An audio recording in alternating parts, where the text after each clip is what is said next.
Hello there you guys, welcome to another of my live videos, and I'm going to be giving you a build up, to the Liverpool versus Barcelona game tomorrow evening, Champions League semi-final second leg. And potentially, if Liverpool were to perform a miraculous comeback, it would be one of their greatest comebacks in their history. Of course, Liverpool, have got to overcome a 3-goal deficit. Of course, Liverpool are 3-0 down from the first leg. Bit of team news, going into the game. Of course, Liverpool are going to be without Mohamed Salah.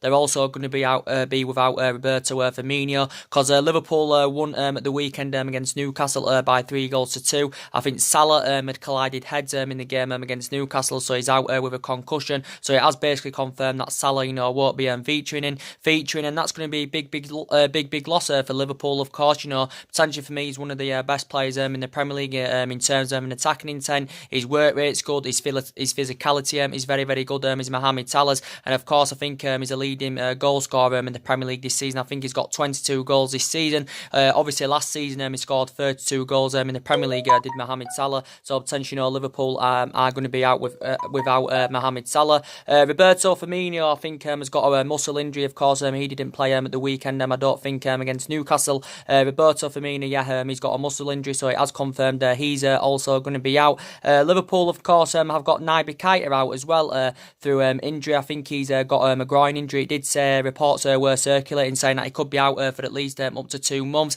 Obviously, Naby Keita had sustained this injury in the first leg at the Camp Nou, so he's going to be out for a couple of months. So Liverpool have got quite a few players out with injury. Barcelona, of course, they've got Ousmane Dembele out with a hamstring injury. Barcelona, and I think they've got Rafinha out for this season.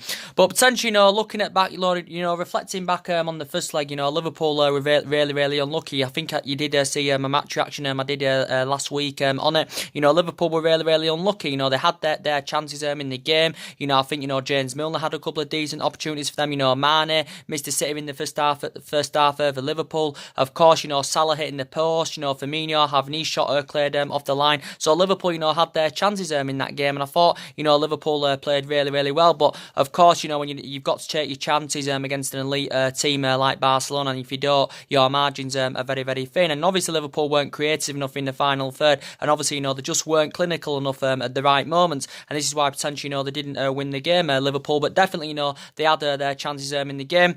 But potentially reflecting on back on the first leg, as I said, the goals, obviously Luis Suarez, of course, scoring. It was a lovely finisher from Luis Suarez, so that had obviously got Barcelona 1-0 up. And then potentially the second goal from Barcelona was quite fortuitous, to be quite honest with you. Obviously Luis Suarez hits the crossbar, falls to Messi, and then Messi scores the second goal. And then potentially the third goal was just absolutely fantastic from Lionel Messi. It was a lovely free kick from Lionel Messi, and it went straight into the corner net, and that was basically 3-0. Potentially Barcelona should have won the game 4-0, because obviously of course Ousmane Dembele of course should have scored right at the end. But potentially you could say Liverpool were the better team in the first leg, but obviously Liverpool of course didn't take their chances, and that's why Liverpool basically didn't win. And potentially my club, Manchester United, of course lost to Barcelona 3-0. So potentially, yeah. So as I did currently say, Messi got that third goal from the free kick, and of course that was Messi's 600th goal for Barcelona. But you've got to admire, the player of Lionel Messi's quality. He's absolutely fantastic indeed. 600 goals for Barcelona. I think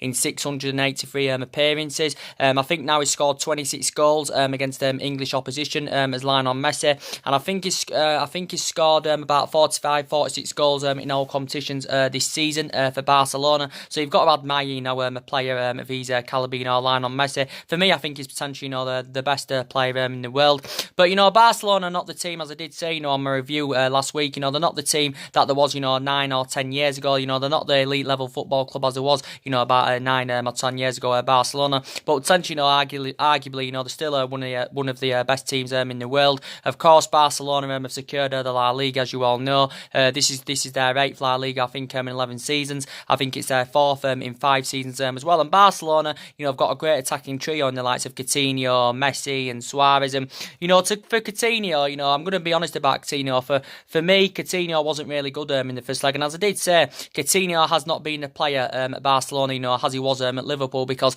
I thought Coutinho, was very good at Liverpool. He had 5 great years with Liverpool, of course, and he was a really good player for Liverpool. Liverpool, because so in that aspect he's had experience of playing in the Premier League. There were rumours, floating around the press saying that could possibly, make a return, to the Premier League. He did say Manchester United were interested. He did say before that Chelsea were interested in Philippe Coutinho. But potentially he hasn't been the same player, since he's gone to Barcelona. I think he's been there about 15, 16 months now. I think he can play. I think he's an attacking midfielder, but I think mainly at Barcelona he does get put on that left wing, does Coutinho, but he can play in other positions. But I think Barcelona paid, was it around £142 million for him? So potentially Coutinho is the third most expensive player in world football. But potentially he hasn't lived up to expectation levels with Barcelona, so he's failing to replicate, what he did at Liverpool. Philippe Coutinho. Luis Suarez has done pretty well, for Barcelona. Obviously, he's a former Liverpool player, Luis Suarez, as I said, scoring in the first leg, Luis Suarez, and it was a really, really good finish, to be quite honest with you. So Luis Suarez, of course, coming up against his former team as well. But, I think Jordi Alba's been very, very influential for Barcelona this season. I think he's been very, very good, very, very good. They've got the likes of Nelson Semedo, they've got Sergio Busquets. Barcelona have got great, great players. They've got Ivan Rakitic. Talking about Ivan Rakitic, I do really, really like Ivan Rakitic, but obviously, he's aged up now. He's Rakitic. He's about 30, 31 years of age now, Ivan Rakitic, and he's had a good career as Ivan Rakitic, and obviously the majority of the silverware Ivan Rakitic has won has obviously, come at Barcelona. Obviously, this is Ivan Rakitic. He's now his fifth season there with Barcelona, going into his sixth season. I think he's still got a contract with Barcelona till 2021 as Ivan Rakitic. There has been rumours, that he could possibly, leave Ivan Rakitic this summer. And there's been, I think, a few teams interested in him, but I think he's mainly an attacking mid, but you can play him as a central mid, Ivan Rakitic. But I think, there's been rumours that he could leave this summer, because obviously, Barcelona have got Frankie de Jong coming in the summer as well. Obviously, Barcelona had agreed the fee with Ajax last summer. I think they agreed around a £65 million fee. So Frankie de Jong will be Barcelona player in the summer, in the new season. But it basically is a year in advance. But there were talks saying that Ivan Rakitic, when Frankie de Jong arrives, Ivan Rakitic, could find game time very, very difficult. I think he's been linked with Manchester United before as Ivan Rakitic. I think Chelsea have also showed an interest in him. But obviously, I think this is now his fifth season at Barcelona. Of course, he's a former Schalke player. I think he's a former Sevilla player. He actually began his career as a youngster, I think, with Basel, did Ivan Rakitic. But I still, really, really like him indeed. So Barcelona, have got a lot of good players in their team. I also like Usa Dembele, but I don't think he's been to his potential best since he's become a Barcelona player. Usa Dembele, he did initially say he's out with a hamstring injury. He's only very, very young, Usa Dembele, of course. He's still got a lot of years ahead of him.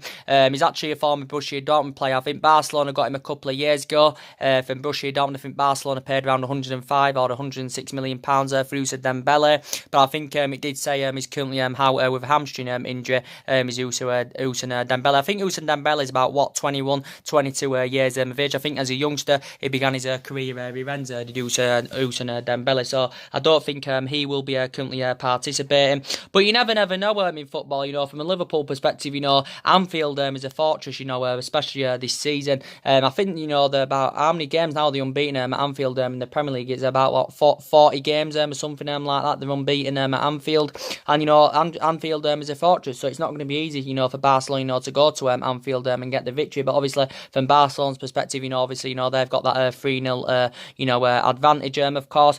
But Liverpool, of course, if they had to choose out the Premier League and Champions League, obviously, Liverpool are obviously going to go for the Premier League. If they had to choose, Liverpool would like to win both, but if they had to choose, obviously, they'd rather win the Premier League. Of course, Liverpool haven't won it, for nearly 3 decades. If they do win it, this season, Liverpool, obviously, it's going to be their first Premier League, obviously, because they've never won the Premier League since it got founded in 1992.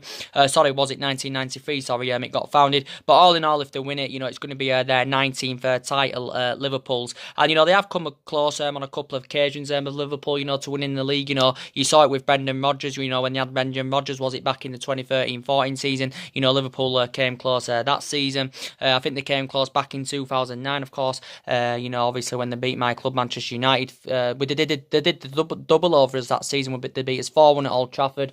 I think they beat us 2-1 at Anfield. But my club Manchester United still won the league. I think that season, if I'm right, by 4 points or something like that. So they have come close on a couple of occasions of Liverpool. But essentially, Jurgen Klopp, has been at Liverpool, a couple of seasons now. Of course, he hasn't won out in terms of silverware yet as a Liverpool manager. I think when he managed Borussia Dortmund, he won a couple of titles with Dortmund. Did Jurgen Klopp? But potentially, I think Liverpool could get a trophy this season. I don't know, out of City and Liverpool, it's really, really hard to say. I know City are playing Leicester tonight. Liverpool basically, need Manchester City to slip up, for Liverpool, to have that advantage. But Liverpool, addressed their deficiencies last summer. Of course, they spent quite a lot of money last summer. They got a good goalkeeper in. Allison's a really, really good goalkeeper for Liverpool, to be quite fair. He doesn't really leak a lot of goals. He keeps a lot of clean sheets, does Allison, and he's a really, really good goalkeeper, and he was a good buyer from Liverpool. I think he addressed the defensive deficiencies fantastically well, with Virgil van Dijk. He was a good signing for Liverpool. Liverpool paid, around, was it £75 million for Virgil van Dijk? He's been at Liverpool about 15, 16 months, and defensively, Liverpool have improved this season because Virgil van Dijk has addressed their defensive deficiencies. But yeah, I think Liverpool have got a pretty decent team. As I said, obviously they'll want to bolster it up even more in the summer. But they have got good players in their team. I think Naby Keita has been well for them recently, but obviously he's not going to be featuring this game because he's injured. Jordan Henderson, has recently stepped up to the plate for Liverpool. I think Trent Alexander-Arnold is not bad as well. But yeah, they've got a pretty decent team. But obviously they're missing two of their main players at Liverpool for this game, and that's obviously Mohamed Salah and Roberto Firmino, can score goals. And I really, really like Sadio Mane as well for Liverpool. I think he's a really, really good player. Mane's work ethic's good, his physicality is very, very good, his pace is very, very good, he can create chances, he can score goals. I don't think he's nowhere near on the same level as Mohamed Salah, as I did say. I think it could take Sadio Mane at least a year or two, to graduate to Salah's level, but I still really, really highly rate Sadio Mane, so he should be in contention to play, obviously, Sadio Mane, but obviously, they're going to be without Roberto Firmino and Mohamed Salah at Liverpool, so I think, obviously, the tie is over anyway, but you never know, if Liverpool were to perform the miraculous comeback, if the Liverpool were to perform the miraculous comeback, it would be one of their greatest, achievements in history, one of their greatest comebacks, in history, if they did it. But reflecting back in 2005, of course, when Liverpool won the Champions League, Liverpool have obviously, won the Champions League 5 times. Look what happened in that 2005 Champions League final. Liverpool were 3-0 down in that final to AC Milan, and Liverpool, of course, had come back in that game. If I can remember rightly, I think it went to penalties, if I'm right, and I think Liverpool had won that game on penalties. And look what happened, in the Champions League earlier on in the season. My club, Manchester United, against PSG, of course, we were 2-0 down from the first leg against PSG. We went to Paris Saint-Germain's ground, we overcome a 2-goal deficit, and we ended up winning by 3-1. And potentially in that game, my club, Manchester United, had 10 first-team players out. So potentially all is possible, anything is possible, and that comeback my club, Manchester United, did. That was one of our greatest, comebacks in Champions League history. It was one of the greatest comebacks in Champions League history, to be fair. Obviously, one of Ole Gunnar Solskjaer's most iconic moments as a manager. But obviously, when Ole Gunnar Solskjaer as a player, one of his most iconic moments, of course, was in 1999. Of course, when he won Manchester United the treble. Of course, when Ole Gunnar Solskjaer scored late on, and that's obviously one of my club's, Manchester United's greatest achievements. But the really good thing I'm happy about, obviously, Manchester City cannot be our greatest achievement from 1999. Manchester City, of course, can still win the treble. Of course, they've won the Carabao Cup this season. Obviously, they're in the FA Cup final. I think they're definitely going to win the FA Cup, and obviously, they're still in the title race in Manchester City. I think Liverpool could win the league, but City have got to drop points, and that is it. If City win these 2 remaining games, of course, Manchester City are Premier League champions, and City have got the experience, of winning the league. They've already won 3 titles. They're going for the 4th league title, Manchester City. But yeah, this Liverpool-Barcelona game at Anfield, I think, Liverpool could maybe win the game on the night, but I don't think, obviously, Liverpool have got to get 3 goals, to make it level, to make the game, go to extra time, and obviously, if Liverpool want to go through in the 90 minutes, Liverpool, of course, have got to win 4-0, but to be fair, they have scored a lot of goals this season in the league of Liverpool. They've been firing goals in left, right, and centre, and, Anfield has been a fortress this season as well for Liverpool, so it won't be easy for Barcelona, of course, but obviously, Barcelona are 3-0 up in the first leg. But as I did say, it's really, really hard to go to the Camp Nou and win. Obviously, Barcelona's home record is very, very good, especially in the Champions League. I think they're now, 32 Champions League games unbeaten at the new camp. But yeah, you've got to admire a player like Lionel Messi. He's absolutely fantastic indeed. I think he's won. I think he's been at Barcelona. I think this is the only. I think it's the only team Lionel Messi has been at in his professional career. I think he's been at Barcelona about 15 odd year now. He's won about 30 trophies there with Barcelona. So that's incredible. What Lionel Messi has achieved as a player. But yeah, it could go either way, to be quite honest. I will be watching that game tomorrow evening. So yeah, I will catch up on it as well. So anyway, guys, drop your comments, likes below on the channel. And I think Liverpool's last game there at home to Wolves out there. And that won't be easy for Liverpool because, Wolves have been really, really impressive this season, especially against the top six. I think they've gained points off the top six teams of Wolves, and they've done really, really well. And I think they've got 7th spot in the Premier League of Wolves, and I think Nuno Santo has done a really, really good job for them. So you've got to credit him in that aspect. I think Wolves invested well last summer into their squad, but they've got some good players. They've got Raul Jimenez. They've got Diego Jota, I think a fantastic partnership in Wolves' squad. They've got Matinho as well, who I think is really, really good in their midfield. I think he inspires that midfield. I think also they've got Dendoncker as well, who's pretty really, really good for Wolves. So yeah, they've got a pretty decent little team. But yeah, they've done well against the big 60s team. So Liverpool could actually drop points against Wolves. But yeah, we'll see what happens. So it's going to be interesting, of course. As I said, but for my own preference as a Manchester United fan, I don't really care who wins it. I hate Liverpool. I don't like Man City, but as I did say, if I had to choose, it would be Manchester City, because obviously now Manchester City, of course, can't win the quadruple. So that would be my own preference on it, indeed. So anyway, guys, drop your comments, likes below on the channel. If you do, consider subscribe. As always, guys, and take care. God bless, and I'll see you all again very, very soon. Thanks for watching.